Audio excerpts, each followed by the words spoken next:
दोस्तों, ये है हमारे गांव का छोटा सा पोखरा, जिसमें ढेर सारी मछलियाँ पाली गई हैं। अभी मैं आपके सामने मछलियों को दाना खिलाऊंगा और इस मनमोहक दृश्य का आप लोग अवलोकन कीजिएगा और कमेंट में बताना कि कैसा लगा आप लोगों को। ये है हमारा छोटा सा प्यारा सा गांव। ये जामुन का पेड़, वो दूर दूर तक फैली हुई खेत खलिहान। ये देखिए, गांव का जीवन वास्तव में एक स्वर्ग का जीवन होता है, अगर आप सही तरीके से इस प्रकृति को पहचान सकें और ईश्वर की एक अतुलनीय रचना को आप पहचान सकें। देखिए दोस्तों,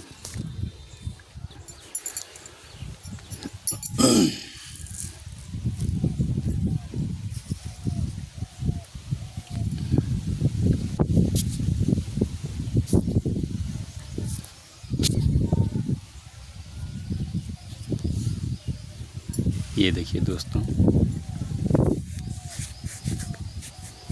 मछलियाँ आएंगी अब।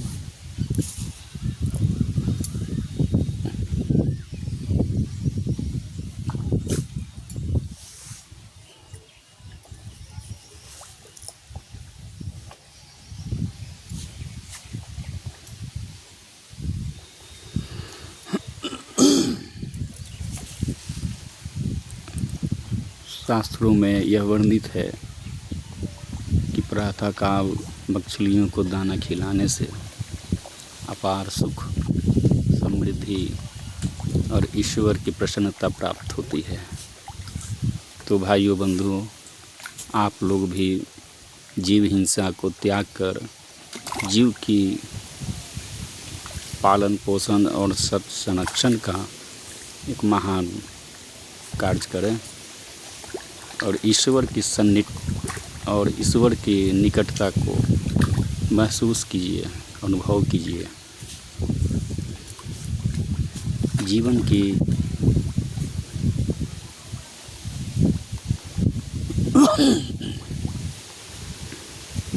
ये देखिए, छोटा सा ये मेढक, ये भी अपने भोजन की तलाश में बैठे हुए हैं।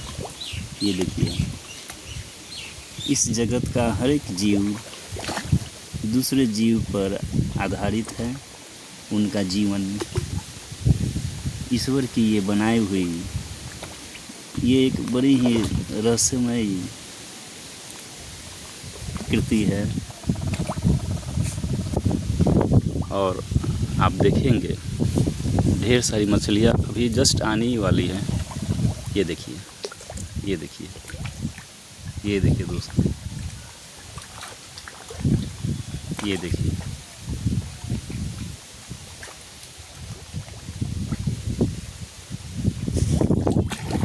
ये देखिए,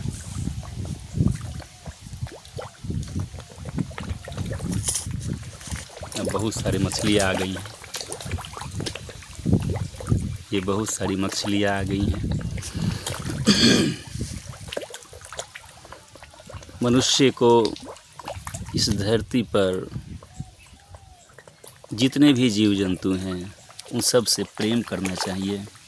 उन सब की भोजन और जीवन की सुरक्षा का संकल्प लेना चाहिए। यही मैं आप सभी देशवासियों से और विश्व के सभी प्राणियों से मेरी यह विनती है कि इनका संरक्षण करें। आप इनका संरक्षण करेंगे, आप इन्हें सुखी करेंगे, आप इनको प्रसन्न करेंगे, ईश्वर आपको प्रसन्न करेंगे। मैं बिहार के सिवान जिला के लकड़ी नबीगंज प्रखंड के परौली गांव से बोल रहा हूँ। बंधु, मेरा गांव मेरा देश,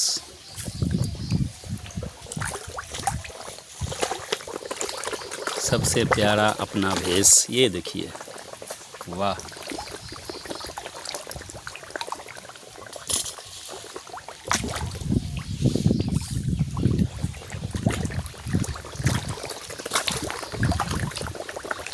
वाह। ये हमारे मेढक महाराज भी बैठे हुए हैं। ये भी अपने भोजन की तलाश में है।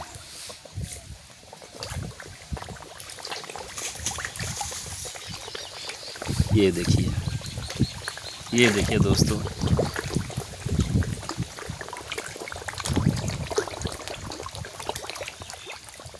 ये देखिए दोस्तों,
ये देखिए, अभी भी मेढक महाराज नहीं हटे हुए। हमारा भारत देश एक साधारण भूमि नहीं बल्कि एक देवभूमि है, और इस देवभूमि पर रहने का सिर्फ उन्हीं लोगों को वास्तव में देखा जाए अधिकार दिया है ईश्वर ने, जो तन मन और धन से हमारी वैदिक संस्कृति और परंपरा को अक्षुण्ण बनाए रखने का संकल्प लेते हैं, दृढ़ संकल्प लेते हैं, और इस भारत भूमि को, जहाँ भगवान ने न जाने कितने अवतार लिए होंगे, जिनकी चरण रज से हमारे यह देश, हमारा गांव, हमारा नदी, तालाब, पोखरा, गंगा, जमुना, सरस्वती और न जाने कितनी ही पवित्र नदियों का समावेश किया है ईश्वर ने इस पवित्र भारत भूमि पर। आप सभी भारतवासियों, देशवासियों, ग्रामवासियों, खासकर के ग्रामवासियों को, भले हमारे गांव में गरीबी है, साधन का महान अभाव है, परंतु एक ग्रामीण जनता में जितना संतोष और एक दूसरे के प्रति प्रेम भाव और एक दूसरे के सुख दुख में साथ देने का एक सुंदर स्वभाव है, वो शायद आपको शहरों में या विश्व की किसी भी देश के कोने में चले जाएं, नहीं मिलेगा, आपको नहीं मिलेगा। आप धन कमा सकते हैं, लेकिन भावनाओं का सम्मान जो आपको गांव में मिलेगा वो कहीं नहीं मिलेगा। सुकून है, शांति है, जो इस बात का हमें संकेत देती है, यह शिक्षा देती है कि सुख संग्रह में नहीं, त्याग में है, त्याग में है, त्याग में है। जीवन निर्वाह के लिए बस उतनी ही कामनाएं की जानी चाहिए जिससे कि अपने कुटुंबजन, अपना परिवार और अतिथि का जीवों के कल्याण के लिए सेवा कर सके, उनकी रक्षा कर सके। शेष तो सब यहीं छोड़ के जाना है ऊपर। हम तो बस धर्मशाला में आए हैं। इस धरती पर, धरती ईश्वर ने वास्तव में भजन के लिए बनाई थी। वैसे जीवों को मनुष्य शरीर प्रदान किया था जो 84 लाख योनि में जन्म लेने के बाद, न जाने कितने कष्ट भोगने के बाद मानव शरीर दिया, और वो भी भारत भूमि, देवभूमि पर, कि इसी मानव शरीर से भगवान का भजन किया करेगा और जन्म जन्मांतर के, जन्म जन्म के बंधन से मुक्ति को प्राप्त करेगा।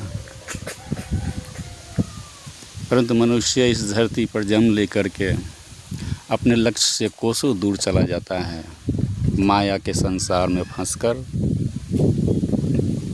और जब सभी उससे धोखा दे देते हैं, जिनके लिए अपना सारा जीवन न्यौछावर किए होते हैं, अंत में वही जब उन्हें ठुकरा देते हैं, उनके सम्मान और भावनाओं का निरादर करते हैं, तब उन्हें समझ में आती है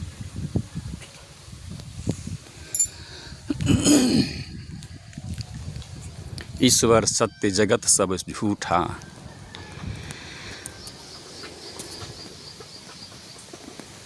और राम ही सबसे अपने हैं, सबसे निकटवर्ती हैं, सबके पालनहार हैं, वही परम पिता हैं।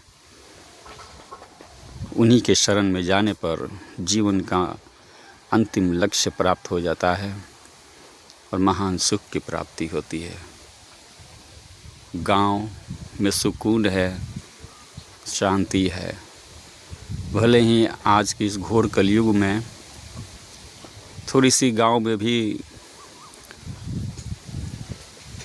धर्म का ह्रास, धर्म का क्षय हुआ है, परंतु फिर भी गांव में अभी भी बहुत कुछ बचा है।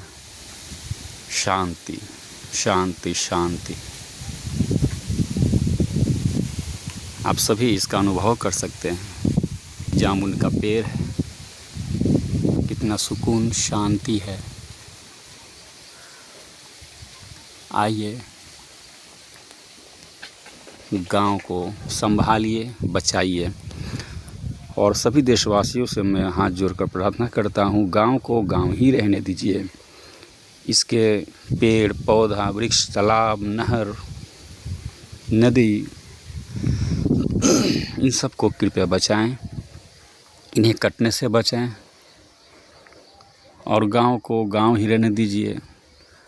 शहरी विकास की सीमा में इसे आप मत बांधिए। आप तो देख ही रहे होंगे आजकल शहर की ज़िंदगी कितनी कष्टमय, दुखद और घोर नरक के समान होता जा रहा है। चारों तरफ धूल, धुआं, भीड़ भाड़, गाड़ियों का काफिला, आपराधिक संस्कृति की बढ़ोतरी दिन प्रतिदिन होती जा रही है। मानवीय भावनाओं का वहाँ कोई सम्मान नहीं, कोई किसी को नहीं पूछता। वहाँ सभी अपने स्वार्थ के लिए ही आपाधापी में भाग रहे हैं।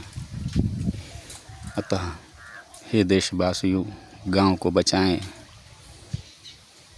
आने वाली पीढ़ी को भी इस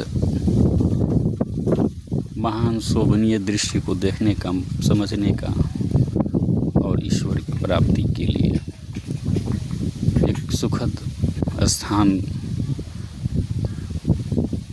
आने वाली पीढ़ी को भी प्रदान करके जाएं। जैसे हमारे पूर्वजों ने बड़ी परिश्रम से इसे संजो कर रखा, तभी तो हम आज इस मनोहारी दृश्य को देख पा रहे हैं। आप सोचिए, पहाड़, जंगल, गांव के वृक्ष अगर काट दिए जाएंगे तो यह देश खाड़ी देशों जैसे रेगिस्तान हो जाएगा। बारिश नहीं होगी, फसल नहीं होंगे, पीने के लिए पानी नहीं मिल पाएगा, हमारा जीवन नरक हो जाएगा। भारत माता की जय। जय जवान, जय किसान, जय ग्रामवासी।